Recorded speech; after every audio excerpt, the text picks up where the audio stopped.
Fala galera, eu sou Rodolfo Kapler e este é o Cult. Muito mais que um programa, o Cult é um espaço de divulgação de ideias e de personalidades ligadas às artes, à cultura, ciência, política e tecnologia. E hoje eu vou conversar com um amigo querido, ele que é advogado e empreendedor aqui na cidade de Piracicaba. Eu estou falando do Mário Brogio. Tudo bem, Mário? Tudo, Rodolfo. E você? Uma alegria recebê-lo aqui no Cult. Espero que você se sinta à vontade e que possamos manter uma ótima conversa aqui. Claro, claro. Não, muito obrigado pelo convite, é uma honra, um prazer estar aqui. Fiquei muito feliz e tentar trazer os nossos cafés filosóficos para diante de câmeras, Sim. ver o que dá. Mário, um dos objetivos aqui do Cult, como eu falei há pouco, é divulgar personalidades da cidade, né? Você é um jovem excelente advogado. Obrigado. Tem uma atuação muito interessante aqui em Piracicaba, na área da advocacia. Eu queria que você falasse um pouquinho. De onde surgiu essa paixão pelo direito? Por que você resolveu estudar direito, se tornar um advogado? Qual foi sua inspiração para isso? É uma história até muito engraçada, uma história um pouco interessante. Eu sempre quis ser advogado. Na verdade, assim, quando eu era criança, moleque, eram duas coisas, né? Eu queria ser arqueólogo, porque eu assisti o Indiana Jones e achava maravilhoso isso, e queria ser advogado. E daí eu descobri Desde criança. Eu descobri que ser arqueólogo não era tão bonito que nem o filme. Ainda mais no Brasil, né? Exatamente. Ninguém nem sabe o que é isso. Exatamente, então eu decidi ir para o direito. Então foi algo, eu não tenho até então familiares próximos que são advogados. São Ninguém advogados, na sua família, assim? Ninguém na minha família e... Mas o que foi? Assistindo filmes? O que era o lance? Uma paixão desde criança, não era nem filme, porque o filme é muito romantizado, a gente tem uma referência muito americana, né? Que o cara vai lá, fica falando. Exatamente, gritar o protesto no meio. E a advocacia não é assim no Brasil, ela não tem esse dinamismo tanto, então, mas era algo que eu sempre gostei. E como eu gostei sempre de refletir, de filosofar sobre as coisas, eu entendi que o direito ele me completaria. E daí eu fui para a faculdade, fui para o direito. Me formei aqui, até na cidade, na Unimap. Foi bem jovenzinho? Eu acho que eu tinha 22 anos, por aí, 21, bem 22 jovem. anos. Sim. Bem jovem. Eu fiz cursinho, tentei faculdades fora, não consegui, daí eu consegui passar aqui, né? E você pegou a OAB rapidamente ou demorou bastante? Como foi? Peguei rápido. Eu me formei no segundo semestre de 2010, eu prestei a ordem, a primeira ordem seguida, não passei, daí eu passei no final do ano. Em 2011, daí eu já estava com a carteira da ordem, já estava advogando. Eu fui para um grande escritório aqui em Piracicaba para depois de um ano amadurecer e abrir o meu. Que bacana. Aí você já conseguiu passar assim, já de primeira? Eu prestei duas provas. A primeira eu não passei, a segunda eu já passei. Mas tudo no ano de 2010. Legal, né? E ver que tem muita gente inteligente que tenta aí vários anos e não consegue, né? Tem pessoas que tentam 10 anos. Exatamente. E são pessoas inteligentes, né? Pessoas que amam o direito e não conseguem passar. Eu senti muito isso quando eu fui prestar a minha prova. Eu tava numa pegada muito cansada. Então, eu não me preparei emocionalmente e fisicamente para fazer a prova. Porque, queira ou não, a parte emocional ela influencia o nosso corpo, se a gente está atento ou não está, o nervosismo, a ansiedade. Então, eu percebi que eu devia ter feito esse trabalho melhor e daí eu me preparei para a segunda vez que eu prestei. Sim. Tanto que, uma das lembranças que eu tive, e até um pouco de sorte, foi justamente que eu estava fazendo o gabarito e já estava preenchendo a folha espelho e, de repente, eu apaguei. Eu lembro que eu tive um apagão e eu vi o sino de uma igreja próxima, tocou e eu voltei. Eu falei, nossa, eu estou anotando errado. Eu anotei 2 questões erradas por conta disso. Nervosismo, não adianta. Sim. Se a gente não se prepara... E você acha que é extremamente dificultosa a prova? Porque eu ouço, né? Eu não sou advogado, mas eu ouço assim até alguns amigos, né? E outros que não são amigos, mas pessoas da área jurídica que reclamam assim do excesso de dificuldade da prova da OAB. Você acha que isso é certo mesmo para dar uma peneirada, porque tem muita gente terminando o curso de direito, ou você acha que é muito elitizado isso? Olha, eu tenho uma opinião eu ainda não tenho uma opinião formada especificamente para isso. Porque, particularmente, eu acho que a gente não deveria ter provas Acho que essa questão de conselho de classes em si, que acabam regulando e acabam, até o que você comentou, elitizando a situação, eu não sou muito favorável a isso. Você acha que nem deveria ter prova da OAB? Então, eu acho que deveria ter de fato, um teste de aptidão para isso, eu acho que de fato deveria ter, porém eu não sei se uma prova é o melhor caminho. Entendi. Eu não vejo, como eu não vejo uma outra situação para poder substituir, é muito complicado eu afirmar que ela não é a certa. Entendi. Né? Você... É duro a gente falar, criticar algo sem trazer uma solução. Sim. Então, mas eu acho que assim, é livre iniciativa. Eu acho que você tem que, de fato, exercer aquilo que você quer, ter uma paixão e talvez o mercado acabe se autorregulamentando por conta disso. Sim. Tem muitas pessoas que estão acompanhando agora, jovens até adultos, que talvez desejam seguir a carreira jurídica, né? Ser um advogado, um promotor, até um juiz. O que você diria para essas pessoas em relação à carreira da advocacia, à prova da OAB? O que você diria para essas pessoas? Estudem, primeiro ponto, e não estudem só o direito. Eu acho que tem muito clubinho no direito, então acredito que a gente tem que ter uma visão também fora disso.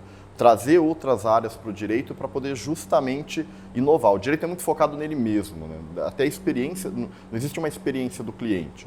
É o direito pelo direito. E não, a gente está lidando com pessoas, são problemas sérios que nós lidamos. Então, estude muito direito, mas não só foque no direito.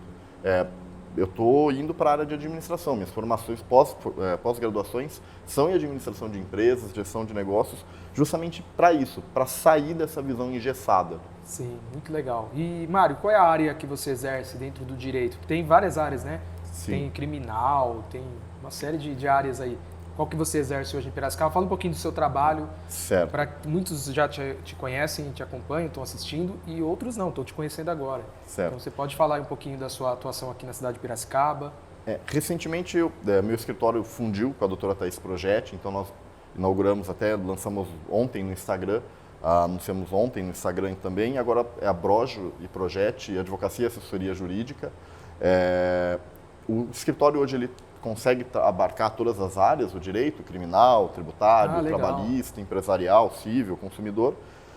E o meu foco dentro do escritório, eu tenho uma formação, uma experiência bem grande em direito do trabalho, e o meu foco hoje é trabalhar com startups, a parte empresarial, a parte de lidar com a formação das startups. Então é uma consultoria contratual, dos problemas que elas vão enfrentar diariamente, qual é a solução jurídica, qual que é o preparo jurídico que elas teriam que ter. Então hoje eu estou trabalhando com direito do trabalho e startups. Sim, muito legal. Então quem aí talvez que está acompanhando a gente aí está precisando de uma assessoria jurídica, como que te encontra? Pelas redes sociais, pode encontrar. Sim, já está sendo discriminado aqui agora. Perfeito. O pessoal siga a gente em redes sociais e lá tem todos os nossos contatos, tem os conteúdos que também lançamos para instigar um pouco a curiosidade do que é o advogado, do que nós entendemos que o novo advogado deve ser. Né? Que legal, Mário. Muito, muito bacana. E uma pergunta que eu quero te fazer é a seguinte, você nasceu em Piracicaba? Fala Sim. Um pouquinho da sua vida aí. Eu sou caipira nato aqui, nasci aqui em Piracicaba, morei minha vida inteira aqui, então sou nascido e criado aqui. Você vem da Vila Resende? Vim da Vila Resende, que é minha família bairro Vila Resende, extremamente Areão. Tradicional aqui da cidade. Sim, né? sim. Legal. Sou nascido, criado, minha família é da Vila Resende, do Areão. Enfim, adoro aquela região. Apesar de eu não estar morando mais lá, mas adoro aquela região. Bacana. E vamos continuar falando aqui um pouco sobre advocacia, sobre direito. Qual é a parte assim mais difícil na vida de um advogado, segundo a sua percepção aí? Advogar, né?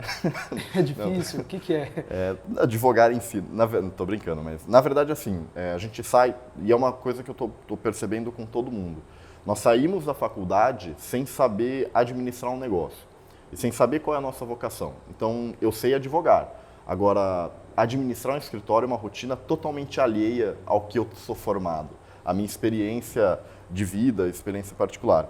Então, a parte administrativa é bem difícil, bem difícil. Então, muita gente não emplaca às vezes, porque o cara, ele é até talentosa,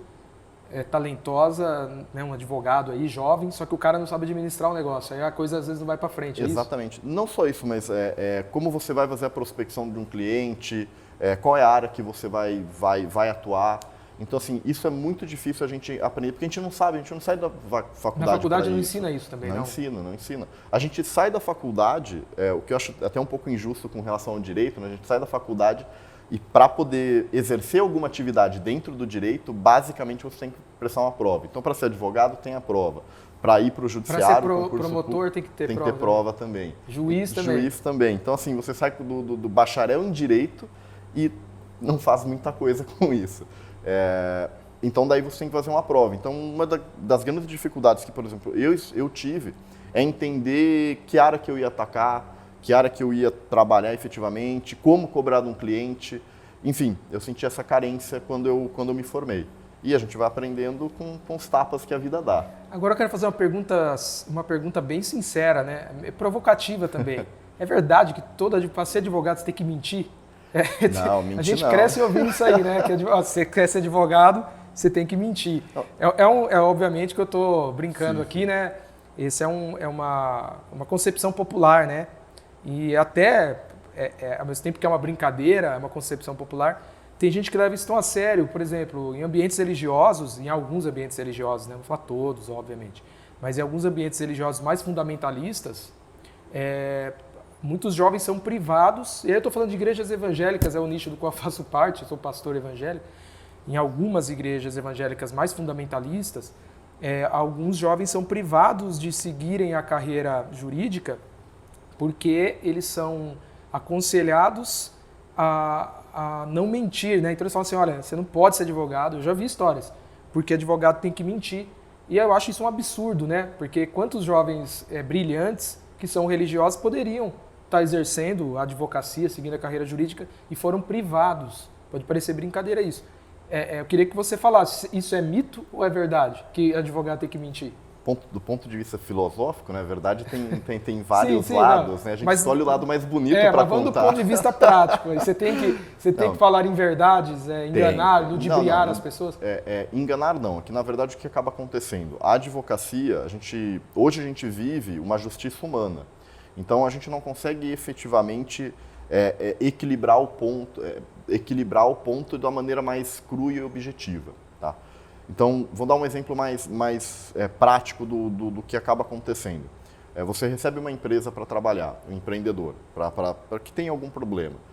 Se a gente for ver o sistema brasileiro tributário, por exemplo, é uma carga tributária muito grande. Então, fora a legislação trabalhista e as outras legislações que acabam tornando o empreendimento muito complicado, muito difícil. E queira ou não queira, o que dá emprego hoje são empresas. Como que você vai achar uma solução para aquele cara conseguir virar o negócio dele? Então você tem que achar soluções criativas que acabam justamente tirando um pouco do encargo, mas também não tornando ele fraudulento. Então o direito tem isso, a gente achar uma solução criativa justamente para poder permitir e viabilizar aquilo. Não é mentir, é permitir o que está na lei, é utilizar o que a lei nos permitiria fazer. Parece bobagem, mas tem um conceito jurídico que é o funcionário público tem que fazer o que está na lei. O cidadão comum ele só não pode fazer o que a lei não proíbe. Então é basicamente isso. Se a lei não proíbe, você pode fazer. Então essa é a realidade do advogado, é achar uma solução criativa para viabilizar uma situação. Tirando o criminal, que eu não faço particularmente, que é justamente que em alguns pontos a gente tem que acabar equilibrando a balança, vamos colocar assim. Isso é importante, né? Porque muita gente às vezes fala, advogado, não confio em advogados, né? Eu acho que tem muita gente que acaba tendo dificuldade de pedir uma consultoria porque acha que vai ser enganado, né? Tem essa fama, né? Do malandro, é igual a fama que é aplicada a líderes religiosos em geral, né? Pastores, né? Todo pastor é ladrão, todo padre é pedófilo, todo advogado é malandro. Malandro, exatamente. A advocacia é uma coisa, a gente tem essa pecha muito forte de ser o malandro, né? De enganar, dar o jeitinho. Sim. E é engraçado, porque se você não tiver, se você não se demonstrar de certa forma malicioso para o cliente, ele duvida de você. Ele não acha que você tem capacidade. É aquela coisa, tudo na vida a gente tem que se vender e tem que vender uma imagem. A gente vende uma imagem justamente de advogados sérios, de advogados competentes, mas tem que entender o que a nossa persona quer ouvir da gente também, né? Sim. Senão a gente acaba batendo numa porta, por melhor que nós sejamos. Sim. E você acha que, a pergunta que eu vou fazer é uma pergunta, quero que você seja sincero. Né? Claro, claro. Você acha que os serviços jurídicos que são ofertados são extremamente caros e são inacessíveis para a população em geral? Sim, infelizmente sim. Hoje nós temos a Ordem dos Advogados, a OAB, ela tem uma tabela do que a gente, de prática de honorários. Existe. Só que, infelizmente, ela está muito descolada, ela está muito fora do que é a realidade do mercado. Um dos grandes problemas que eu entendo, até então, segundo a realidade do mercado, deveria ganhar até mais. Na verdade, assim, lei da oferta e da procura. Se você tem muito advogado, por isso que acaba acontecendo. Se você tem muito no mercado, ele de fato ele despenca. Não adianta, é uma competição de preço. E, infelizmente, a gente... existe uma tentativa não uma tentativa, mas como eu posso colocar? Infelizmente, a minha classe, ela ainda não se vê como um serviço, de fato, onde você tem uma relação com o cliente. Ela não vê que as regras do mercado se aplicam para a gente também. E muitas vezes até os clientes não percebem que eles estão consumindo isso, que eles estão acessando esse serviço também. Então é muito glorificado. Então, infelizmente, se tem preços muito altos e inacessíveis, para algumas pessoas. Recentemente eu vi um podcast, esse podcast é até antigo, onde uma empreendedora ela estava sendo entrevistada por um advogado, um podcast jurídico, e ela era uma empreendedora e estava dando um feedback dos serviços de um advogado. Ela tem uma startup, onde eles eram, além de caros, eles não entendiam a realidade do cliente. Então, o quê? Você tem um empreendedor que entende do mercado, que entende o que é um mercado consumidor, acessa um advogado que não tem essa experiência e ela não é bem atendida. Então, sai com essa fama, o advogado não sabe fazer, o advogado é muito caro, enfim. E é um problema para uma startup que tem normalmente ideias que são disruptivas, são muito fora da caixinha, que você precisa justamente dar encontrar uma solução jurídica adequada que permita que aquele negócio vá para frente. Entendi. É importante, Mário, ter um advogado? Sempre é. Sempre. Sim. O advogado ele é essencial para... o que as pessoas não entendem, o advogado faz parte da tomada de decisão do seu negócio. Então, se você tem vai lançar um produto e você vai precificar esse produto ou esse serviço. Na hora de assinar um contrato, é importante você estar com um advogado ali para ele dar uma lida no seu contrato? Pelo menos dar uma lida, assim. Não precisa estar junto, mas pelo menos validar o que está escrito. Porque às vezes você pode ser enganado também, é isso? Ou às vezes você pode não compreender o contrato, é isso? Também. O advogado ele faz parte da tomada de decisão. Quando você vai assinar um contrato, você está assumindo uma obrigação. Se você não entende a obrigação que você está assumindo, você pode se dar mal lá na frente. Você pode se dar mal lá para frente. Será que isso é equilibrado? Será que o que eu estou cobrando ou o que eu estou recebendo para isso é equilibrado? Eu precifiquei esse risco? Então, o advogado ele vai te ajudar a dar essa luz, dar esse conhecimento. Será que eu estou assumindo esse risco consciente? Então, esse que é a função, essa que pelo menos eu entendo que é a função do advogado. Então, sim, tem pelo menos uma lida e você entender o risco que você está sendo submetido. Agora eu queria que você falasse um pouquinho, Mário, sobre esse novo caminho, esse novo trajeto que você está seguindo aí na sua carreira. Você continua ainda na advocacia, com o seu escritório, né? Mas você também hoje está adentrando, já faz um tempo, a área do empreendedorismo. Sim. Queria que você falasse um pouco. É possível aí ser advogado e também ser empreendedor? Sim. O empreendedorismo, eu sempre gostei de empreender, mas era uma prática que a gente que eu fazia, na verdade, sem ter um conhecimento mais técnico sobre isso. É aquilo que eu falei, uma das dores que eu tinha era estar lá administrando um escritório e não conseguir administrar ele tão bem. Então, tinha mês de fechamento, no fechamento do mês, nossa, nós passávamos horas até entender o balanço e tudo mais, até fechar o caixa bonitinho. E isso é empreender. A gente sair da nossa profissão e entender que nós somos uma pessoa jurídica, que nós prestamos um serviço que é maior do que eu. O que hoje eu faço parte da Broge Project. Não que eu passei, além de ser um fundador, claro, mas é uma marca. Então não é personalíssimo, ela tem que ir para frente. E eu entendi isso através do empreendedorismo. E daí eu fui estudar os conceitos do empreendedorismo, Entendi. Estudar administração. E hoje a gente está numa nova economia, hoje a gente está numa nova forma de ver o mercado. Veja bem, hoje se eu falar para você Magazine Luiza, você vai estranhar porque agora é Magalu e com certeza, quando eu disse isso, todo mundo pensou no avatar da Magalu. A gente não está fazendo propaganda para Magalu não ganha nada. Mas se a Magalu quiser patrocinar aqui o canal de Piracicaba, tamo junto. Tamo junto. E a gente não pensa justamente nisso. Hoje as pessoas jurídicas, o que antigamente nós pensávamos naquela grande estrutura, naquela loja, não, hoje a gente vê uma pessoa, a gente sente falta de um rosto, de conversar. Marcas estão se posicionando. Sim. Estão se humanizando. Humanizando, exato. Se posicionando. Você hoje tem muitas pessoas que não consomem determinado produto por conta do posicionamento daquela marca. Porque ou posicionamento político, ou religioso. E esses conceitos do empreendedorismo que eu estou tentando trazer para a advocacia. Para mim, e essa coisa tá séria, né? Porque é bom por um lado, só que por outro lado também tem os excessos. Como em tudo tem excessos, né? Sim. Você viu lá recentemente lá o apresentador de podcast, lá o Monark, do Flow, o cara acabou sendo, de certa forma foi injusto, né? A forma como a iFood se pronunciou lá, né? Mas há uma preocupação muito grande, né, com o posicionamento, né, de quem, por exemplo, representa a empresa, né, de quem faz um merchan para a empresa, de quem tem algum tipo de vínculo com a empresa. Né?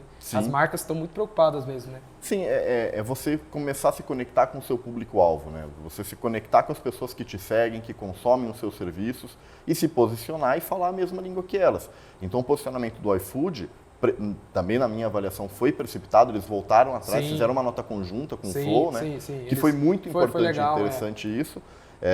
Mas só usei como exemplo para falar assim do excesso de como as marcas, né? Para corroborar o que você estava falando. As marcas estão preocupadas assim com o posicionamento dos seus parceiros e dos seus representantes, né? Dos seus colaboradores. E obviamente vai haver excessos, né? Como em tudo na vida há excessos, né? Não, mas é justamente foi o melhor exemplo que poderia ser dado. Foi maravilhoso o seu exemplo. Porque é isso. Existe uma precipitação das marcas de se conectarem, se posicionarem, que esse tipo de erro acaba acontecendo. É muito desproporcional.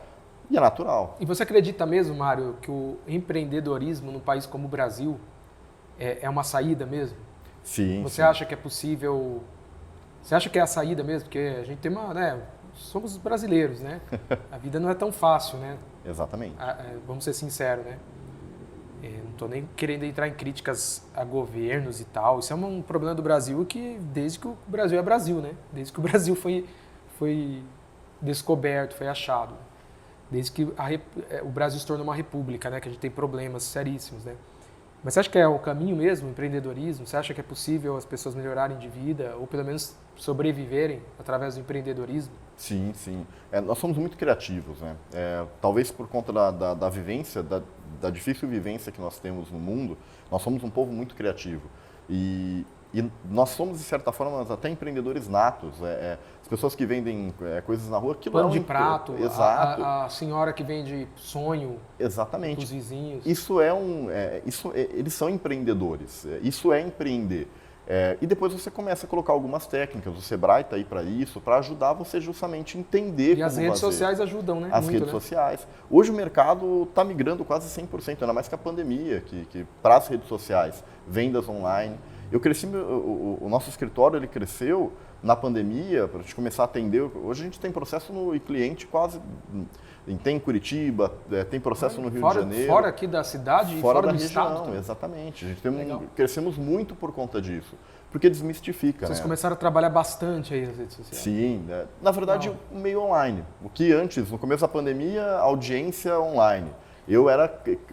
E você, você dá também assessoria nesse sentido para as pessoas que querem aprender a vender o seu produto? Também? Não. Essa não é a sua parte. Não. Eu faço mentorias, eu ajudo pequenos empreendedores, startups a poder modelar o seu negócio. Seja, não importa qual fase que você está, eu também dou mentorias, tá? Que é um trabalho mais o quê? Sentar, conversar com a pessoa, ouvir a ideia, fazer provocações para que ela consiga modelar, ou seja, trazer aquele negócio para o papel, aplicar com algumas técnicas para dar uma atração no negócio. Isso eu faço, mas marketing digital eu não é minha área, eu dependo de outras assessorias daí. Legal, Mário. Agora, Mário, eu vou entrar aqui que a gente gosta de uma polêmica, né? A gente gosta de ouvir a opinião das pessoas, né? E, na verdade, não é nem polêmica, a gente quer ouvir. Você é um advogado, eu vou fazer essa pergunta para você, né? O que você acha hoje do papel do Judiciário, do Supremo Tribunal Federal? Você acha que realmente tem passado da conta? Você acha que tem havido uma sobreposição de poderes? Por exemplo, o Judiciário está se sobrepondo ao Legislativo, ao Executivo? E, enfim, você acha que é essa judicialização da política? Sua opinião, não tem certo e errado aqui, é o que você pensa. Sim, sim. Sim, infelizmente eu acho que o Judiciário tem sim se sobreposto aos demais poderes. Acho que tem exemplos práticos que a gente pode ver, que não concordando com o posicionamento sim. ou não, mas sempre que tem uma manifestação, seja do governo federal ou até mesmo do legislativo, o Judiciário ele já se coloca de maneira contrária e com certas punições. Então teve aquele, acho que senador ou vereador que foi preso, independentemente da sim. prática que ele cometeu, se é injusto ou não. Sim, mas você como advogado está fazendo uma análise técnica, porque eu não tenho a capacidade, de fazer uma análise técnica. E a maioria das pessoas no Brasil, os políticos, todo mundo, não tem, porque não tem formação na área jurídica, sim, né? Sim. Você tem essa capacidade, né? Para falar, perante o direito, isso não foi correto. Então você acha que não? Você acha que muitas posições foram precipitadas? Desse caso, desse senador, o vereador, não vão lembrar, eu não tive sim. acesso ao processo, sim, então é complicado eu emitir um parecer técnico. É realmente uma opinião. Eu acho que, infelizmente, o Judiciário ele tem se posicionado de maneira muito maior do que desequilibrada do que deveria. Sim. Eu, infelizmente, acredito isso. Você acha que está vendo essa... Sim. Sim. Falam da judicialização da política, mas você acha que está havendo uma politização do judiciário? Sim, Os caras estão se tornando muito políticos, assim, de certa forma? Depois deles, o que tem? Mais nada. Por exemplo, eu vou dar minha opinião. Você pode me corrigir se eu estiver falando alguma coisa, alguma besteira. Eu não acho, à luz do que acontece no mundo, né, nos outros países que são exemplos, né, de democracia, tipo Estados Unidos e os países da Europa e tal, Alemanha, França e tal. Até onde a gente sabe, né, até onde nos chega as informações, o Poder Judiciário, a Suprema Corte, os ministros não ficam aparecendo toda hora nas mídias, né? Os caras apenas falam nos autos. E aí eu vejo que no Brasil, nos últimos anos, né, os caras estão escrevendo livro. Assim, não que não possa escrever livro na área jurídica, mas escrevendo livro, assim, emitindo opiniões. Por exemplo, o Barroso é um cara até que eu gosto, né, o ministro Barroso, mas escrever um livro, assim, falando as opiniões dele sobre vários temas dos quais ele vai muitas vezes ter que votar lá, sim, né? Sim. Então, assim, fazendo live com o Felipe Neto, tipo assim, eu não sei até onde isso é legal, né, dos ministros do Supremo falando, dando entrevistas, super pops, né? Você acha que isso é correto ou você acha que não, eles deveriam ficar quietinhos ali só mesmo fazendo o trabalho deles? Eu acho que assim, estar em evidência não é um problema. Eu acho que eles têm todo o direito de fazer isso. O problema, na verdade, é quando você tem uma Suprema Corte onde todo brasileiro sabe o nome de todo mundo. Por quê? Porque eles sempre estão na mídia trazendo alguma polêmica. Então, e esse que é o problema. Eu acho que... as polêmicas. As polêmicas que eles acabam trazendo porque existe, de fato, uma sobreposição sobre os demais poderes. A gente tem, também, sem um viés político, mas nós temos um presidente. Ok, acho que a população normalmente... É estranho você conhecer seu presidente, acho que é natural. Agora, você conhecer o nome da metade, toda a população, conhecer quase todos os ministros do Supremo, é estranho, não é? Tipo, todo mundo sabe o nome do pessoal lá. É porque eles estão muito em evidências. E por que eles estão em evidências? Por conta justamente das polêmicas, das posições que eles tomam. Estão se tornando um pouco pop. E eu acho estranho um pouco isso, para ser bem sincero. É duro você opinar e você julgar, sabe? Enfim. E agora, vamos lá, Mário, mais uma provocação aí. O juiz Sérgio Moro. Perdemos um grande juiz e ganhamos um mau político? Ou perdemos um mau juiz e ganhamos um bom político? Ou perdemos, enfim, Olha, eu O acho que você tem a sua opinião? eu O que você acha do Sérgio Moro na política? Eu não sou criminalista, então para poder entender tecnicamente o trabalho dele, eu não vou conseguir fazer essa avaliação. Mas assim, até aproveitando que a gente estava conversando antes, o Sérgio Moro, a Operação Lava Jato, ela ganhou muita repercussão. Afinal de contas, eram pessoas bem grandes Sim, lá. foi a mídia que sustentou assim, a Operação Lava Jato só continuou respirando porque a grande mídia, inclusive o Dallagnol, eu li o livro dele, né, o Combate à Corrupção, ele fala disso, que a Operação Lava Jato só sobreviveria enquanto a mídia estivesse apoiando, né? Assim, falando, dando crédito e tal. Exato. E tinha um ex-presidente envolvido nisso. É. Mas vamos ver... E teve assim, contribuições inestimáveis para o país, né? Sim, porque a gente nunca viu num país da impunidade poderosos irem para a cadeia, né? Então a gente não pode negar isso. Exato. Com certeza houve sim, também eu acredito, minha opinião, né? Houve excessos em alguns casos, alguns excessos assim até que são naturais muitas vezes, né? Mas as contribuições foram inestimáveis para o país, né? Com certeza. Até pegando o gancho do que a gente estava conversando, durante a Lava Jato, enquanto o Moro ele era o juiz do processo, ele não deu entrevista. Ele não estava na mídia. Sim. Para ver como são... Acho que isso é a função do juiz. Ele, pelo menos eu não me recordo dele ele dar entrevista. Ele só deu entrevista na Roda Viva, né? Uma vez só, e ele não falou do processo. Mas ele não dava mesmo. Diferente do que a gente tem e apesar dele sempre estar no Supremo. Né? Eu acho já é um mérito dele. Sim. Agora, com relação à política, é complicado entender o porquê ele se motivou para isso, ou o plano de vida que ele tem, o plano de carreira que ele teve. Mas talvez ele pudesse ter ficado no judiciário e não. Vamos ver quais são os próximos passos dele. Vamos ver o que vai acontecer no Brasil. Exatamente, a gente está num terreno aí bem complicado. Bem complicado, ninguém sabe nada, né? Exatamente. Legal.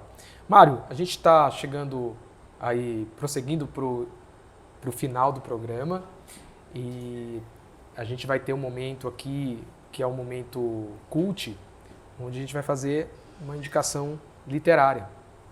E eu quero indicar para você que está aí nos assistindo, quero indicar este livro aqui que eu li nas férias, né? Que é a biografia do Tolkien, que vale muito a pena essa biografia, é muito legal. O Tolkien, né, que escreveu O Senhor dos Anéis, O Hobbit e tal, então vale muito a pena você que está procurando aí um livro gostoso para se ler, né? Até para se divertir, porque é um livro tranquilo, você ri muito, você aprende muito. Fica essa indicação no programa de hoje, da biografia do Tolkien, tá bom? Você gostaria de indicar alguma coisa? Olha, pode ser alguma coisa que você está lendo, não precisa ser livro também, não. Um filme também pode ser. Tô muito atrasado ultimamente eu tenho trabalhado tanto que eu tô muito atrasado com meus livros. Mas me veio à cabeça agora um livro que eu li, eu não lembro o nome do autor, mas chama O Condão. O autor ele trabalha no judiciário, se eu não me engano, mas ele traz uma reflexão muito legal do papel do judiciário e até uma reflexão sobre a advocacia. Sim. Legal. Eu acho bem interessante. Uma boa indicação aí para quem está acompanhando. A premissa do livro é se de repente um aplicativo ele substituísse o judiciário, o que aconteceria? E é muito legal. Olha, é super atual, hein? Como que é o nome? O Condão. O Condão. Depois vocês podem procurar aí. Se não me engano, é O Condão. Vale a pena. E, Mário, agora, reta final, a gente tem o ping-pong, assim, ó, eu apresento uma palavra, um conceito, e você, bem rápido, dá a sua resposta, sua opinião. Não tem certo e errado. Vamos lá? Vamos. Então, começo com direito. Filosofia. Família. Tudo. Amigos. Tudo também. Fé. Importante. Política brasileira. Bagunçada. Futebol. Não sou muito bom nisso. Vida amorosa. Complicado. Foi o ping-pong mais engraçado até hoje, né? Muito bom, foi rápido e foi sincero.